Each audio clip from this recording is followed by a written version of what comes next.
que eu vou dispor, como é que eu vou usar essa rede social ou redes sociais, porque a gente tem diversas aí, né? Então, a gente precisa pensar de uma forma estratégica. Conhecer as redes é fundamental, porque cada rede tem a sua peculiaridade.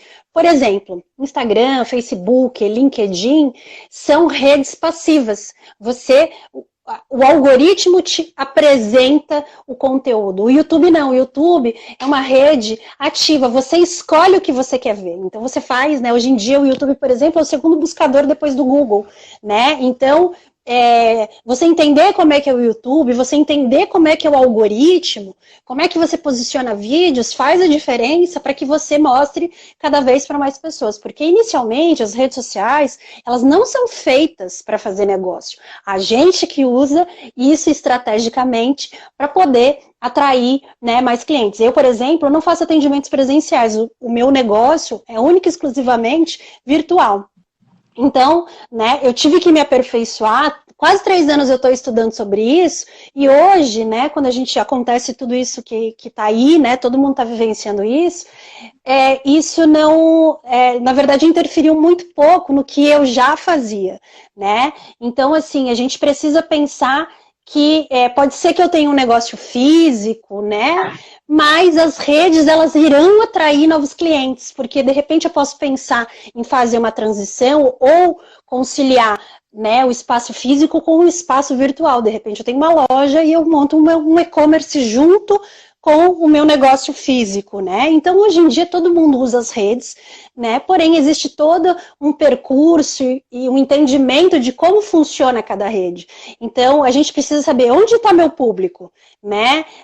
Como que eu quero atrair, porque cada rede tem a sua forma. O Instagram, inicialmente, ele foi pensado para ser uma coisa mais pessoal e intimista. O Facebook já tem um formato totalmente diferente, porque ele permite que se coloque, né? Agora o Instagram vai acompanhando, mas você, né? A ideia do Facebook é você fazer conteúdo que seja cada vez mais compartilhável, porque já inclusive existe, né? Esse botão que te estimula a compartilhar. Então, no Facebook a gente tem um comportamento que é das pessoas que compartilham o conteúdo dos outros. Tem gente que tem feed que é só informação, né? Que aquilo ali tem a ver com o que ela está sentindo, com o que ela pensa.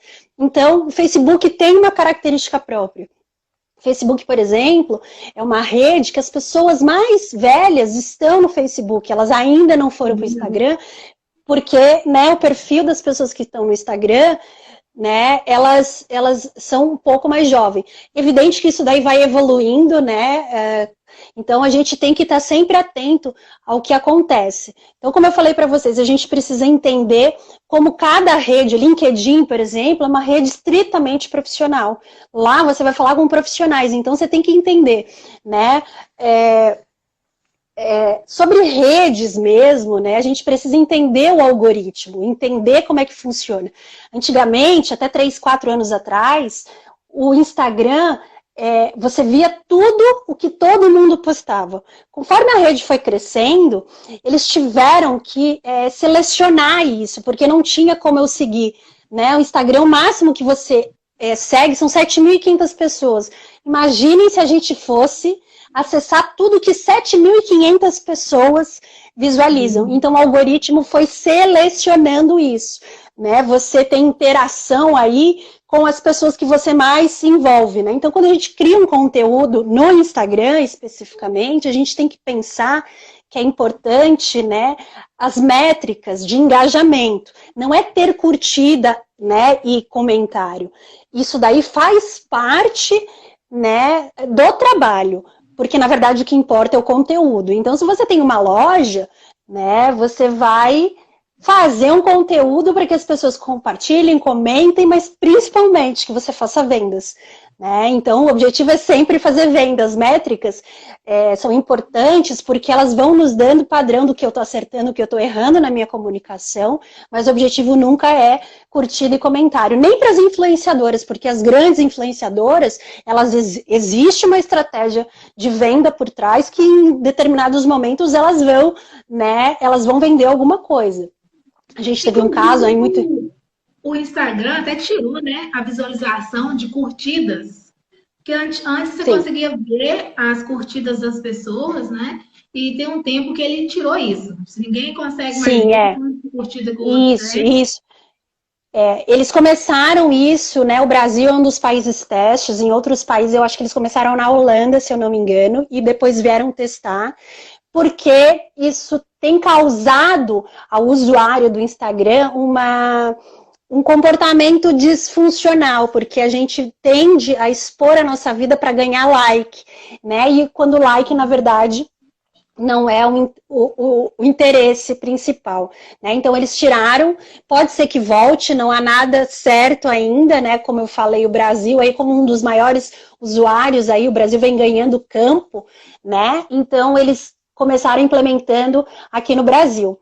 Entender que a rede social é feita para a gente ver a vida do outro, se entreter e não fazer negócio é muito importante, né? Porque todas as pessoas com quem eu conversei, eu trouxe aí todo esse meu conhecimento de uma forma mais próxima. Eu não sei como é que você, Dani, encara, mas eu, por exemplo, ou eu sigo uma loja porque eu gosto muito e eu vou comprar só lá, mas lojas que têm um perfil só de venda, que faz 10, 20 postagens sobre os produtos que elas têm, me irritam, sabe? Então, quando a gente... Eu gosto de conteúdo. Eu sigo aqueles conteúdos que vão fazer diferença, que eu vou aprender, ou que realmente, através daquele conteúdo que aquele profissional postou, vou ter confiança nele. Às vezes até um serviço, quando eu vou contratar, eu pergunto à pessoa se ela tem Instagram, porque eu faço umas 3, né, pesquisas. Aquela pessoa que tem um Instagram, que tem conteúdo lá e mostrando realmente o produto, eu sinto mais confiante. Aquela pessoa que tem só produtos, fotos dela lá e tal, que não tem nada a ver com aquilo que ela oferece, aí eu já descarto. Então, assim, eu sigo essas pessoas. Para mim, né? Eu sigo essas pessoas.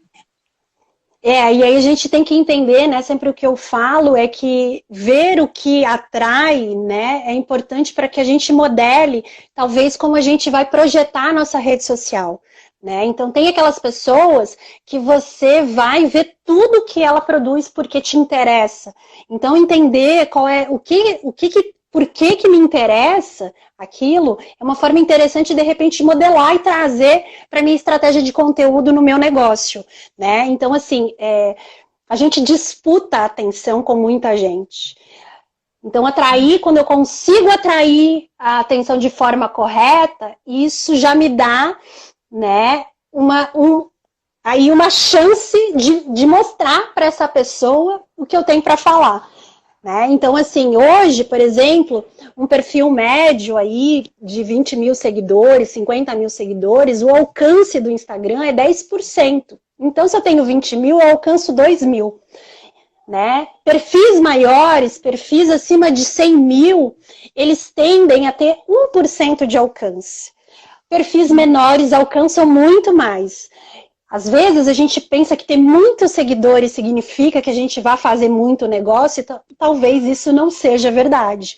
Né? Se você não tem uma estratégia muito bem planejada, uma forma de produzir conteúdo bem estruturada, isso aí a gente às vezes olha, né, perfis, mas aí você vai ver engajamento, ninguém responde nada, até porque até um tempo atrás era possível você usar, né, aquelas automações para seguir pessoas e deixar de seguir. Isso era uma forma de crescer um perfil. Era possível comprar seguidores, né, perfis falsos aí, só que o Instagram, ele vem batendo muito nisso. Então, ele bloqueia, você recebe, se você usa alguma automação, ele vai te bloquear, ele vai te penalizar até que ele pode excluir a tua conta. Então, está cada vez mais apertada essa estratégia de quem faz essa falsa, né, popularidade. Porque é isso, às vezes você olha, né, uma pessoa aí que tem um perfil muito grande, mas ela tem um engajamento baixíssimo, que é justamente por isso, porque, né, ela já comprou seguidores em algum tempo e aquilo ali é falso, aqueles números eles não são reais. Né? Então, se você não quer criar um perfil para crescer, talvez contratar um influenciador para oferecer a tua marca, né? É preciso avaliar essas métricas e ver como é que é o trabalho dele, porque tem gente que falsei até isso. Existem grupos de engajamento, né? Quando eu comecei, eu via, nossa, mas quantos seguidores ia ver, não tinha engajamento nenhum.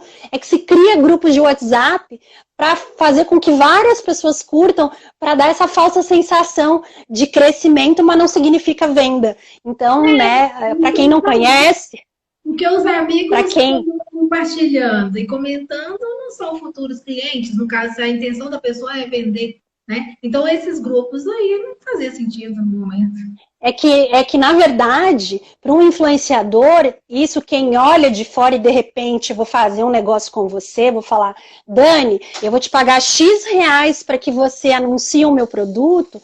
Quando você olha o engajamento, você vai falar, não, essa pessoa é influente e provavelmente isso vai me trazer vendas, mas isso não acontece necessariamente quando a pessoa usa esses artifícios, entendeu? Então, por isso que a gente precisa entender um pouco das métricas para ver como é que eu realmente vou ter né, o objetivo que eu quero alcançar se eu contrato um influenciador, por exemplo. Existem influenciadores que trabalham muito bem, né? Por exemplo, a Boca Rosa, que foi essa influencer que estava aí no BBB, ela tinha uma marca, né, onde ela seria uma mulher empoderada e chegou lá dentro, ela teve comportamentos contrários, ela perdeu seguidores. Né? Ela perdeu 1 milhão de seguidores durante o BBB. Porém, o número de venda dela aumentou. Então, a estratégia, né, o BBB, sobre a questão de fama, sobre a questão de marca pessoal, talvez não tenha sido interessante, mas o número que importa é venda. E aí ela obteve um resultado super positivo. Então, quando a gente pensa uma rede social, né, é evidente que um crescimento de seguidores e tal, isso pode trazer mais possíveis clientes, mas a gente tem que pensar no resultado final, que é do negócio, e ver como o dinheiro entra de fato, né? Então, avaliar isso é importante. Não adianta falsear um número, mas ele não significa no final do mês boleto pago, né? Então, é isso que a gente tem que se preocupar. Então, conhecer cada rede, como que ela funciona, né? Isso é importante para diferenciar que conteúdo eu quero produzir. Porque, por exemplo, quem está no YouTube, o YouTube é possível através de um certo número de visualização, você receber, né, dinheiro por causa disso, porque você é um produtor de conteúdo e quanto mais visualização, o YouTube privilegia isso. Estão falando que o IGTV, dentro do Instagram, vai passar a monetizar também, é uma coisa que em breve vai chegar, né? Então, para quem produz conteúdo de valor, que sabe se posicionar, talvez, né, produzir conteúdo por si, daqui a pouco vai virar uma forma de monetização também. Né? Então, quando a gente entende como funciona cada rede, a gente vai ver qual rede é melhor para o meu negócio. Como que eu posso usar isso a favor de mim, né? Então, por isso que eu falei, a gente precisa ver e aí conhecer quem é o nosso cliente, porque o principal é isso, saber onde que ele está, porque não adianta eu querer usar o Instagram e ele está no Facebook. E aí o Facebook tem toda, né, uma lógica própria, e aí eu tenho que conhecer sobre o Facebook porque eu tenho que estar lá, eu não tenho que estar aqui. Né? Então, por isso que é importante aí, quando a gente usa o marketing, né, a gente precisa conhecer o nosso cliente, a gente precisa saber quais são as necessidades do cliente. E aí a gente faz isso através do conteúdo, né? O conteúdo vai ser a paquera, vai ser o namoro, vai ser o noivado e o casamento, que é o processo, a jornada do cliente para comprar o produto e comprar, né, ou o serviço. Então, a gente precisa planejar esse conteúdo fazendo isso acontecer, né? A pessoa vai perceber... Mamãe... Desculpa que eu tenho filho pequeno, ele tá ali. Então, assim, né, Dani, o conteúdo ele vai ser todo pensado, né, para a gente conversar com esse provável cliente, para que ele vá, né, nessa coisa de, nossa, vi o conteúdo da Dani, mas o que ela tá falando? Vou lá olhar um post aqui, um post lá, vou ver um vídeo, né, e aí vou começar a acompanhar, e daqui a pouco eu vou achar que eu tô preparada para comprar o serviço que a Dani oferece. Então, funciona dessa forma, né, as redes, elas funcionam dessa forma, até porque vender produto é uma coisa, vender serviço é diferente, né? Então, a gente precisa avaliar muito bem quem é o nosso cliente, até porque a nossa comunicação, ela vai ser toda alinhada com quem que a gente se comunica. Eu falo que no meu perfil, por exemplo, eu tenho mães de 20, eu tenho mães de 30, eu tenho mães de 40. A minha forma de comunicar para a mãe de 20 é de um jeito, para a mãe de 30 é outro, para a mãe de 40 é outro. Então, eu saber quem é essa potencial cliente, quais são as necessidades dela, vai fazer toda a diferença para que eu alinhe a minha forma de comunicar. Né? Então, se eu tenho, os meus potenciais clientes são adolescentes, eu posso ter uma comunicação mais casual, mais informal, de repente usar palavrão, né? Enfim, isso tudo vai definir a forma com que eu estruturo esse conteúdo, né? Então, por isso que é muito importante conhecer o cliente, para que a gente possa usar o conteúdo como essa ferramenta, aí, como eu falei, nessa paquera que a gente está com o possível cliente, né? Hoje se fala em marketing. E até mesmo para conquistar o cliente, né? Igual você está falando aí, respeitar a faixa etária e saber qual o seu público está envolvido mesmo com aquele conteúdo que você está passando. Porque é igual, como você deu o exemplo aí do relacionamento, é igual você gostar de pessoas morenas e chegar perto de uma pessoa loura dos olhos azuis, mas que você não está nem aí para a pessoa, né? Não é aquela que você quer conquistar. Então, essa dica aí é muito boa para a gente poder saber, né, como falar e como se postar aí nas redes sociais. Muito bacana isso aí, Aline. Na verdade faz toda a diferença, porque, como eu disse, a rede, a gente disputa atenção. E existem pessoas que são muito sedutoras, né, nesse caso. Porque, por exemplo, um conteúdo que é meme, a tendência é viralizar, porque o humor, né? Bom humor é uma coisa que as pessoas disseminam na velocidade da luz. E aí, às vezes, você vai fazer um outro conteúdo, que seja um conteúdo mais sóbrio, que de repente vai abordar uma questão que é muito importante para quem te segue entender o que você faz, não vai ter o mesmo engajamento. Mas é um comportamento esperado dentro das redes. Então, entender, né, que conteúdo que engaja, que conteúdo que viraliza, que conteúdo que as pessoas salvam faz a diferença aí para entender, né, e para produzir conteúdo específico, porque, né, em rede social a gente não tem fórmula mágica, na verdade é o exercício do dia a dia e avaliando o que cada vez vai estar melhor, né, o que dá certo, o que não dá certo. Eu, por exemplo, quando eu comecei a fazer a comunicação no meu trabalho, eu fazia um texto muito técnico, né, dentro do que o marketing fala e tal. E no momento que eu comecei a colocar mais a minha visão pessoal, as emoções que envolviam aquela situação específica, o engajamento aumentou bastante, os textos viralizaram, né, porque o que eu contava era uma experiência pessoal minha como mãe, mas que muitas mulheres viviam também, né? Então isso aí fez a diferença, porque aqueles textos eu não pedia para fazer nada, eu não induzia a audiência a engajar, elas faziam naturalmente, seja através de um comentário, né, contar uma história, seja indicar alguém o post, né? Então isso tudo faz a diferença, porque como eu falei, a gente não está na rede social para comprar, a gente está na rede social para se entreter, né, para socializar. E aí, o que acontece é que os empresários, os empreendedores vêm usando as redes para alavancar negócios, para buscar futuros clientes, né? E aí agora, mais do que nunca,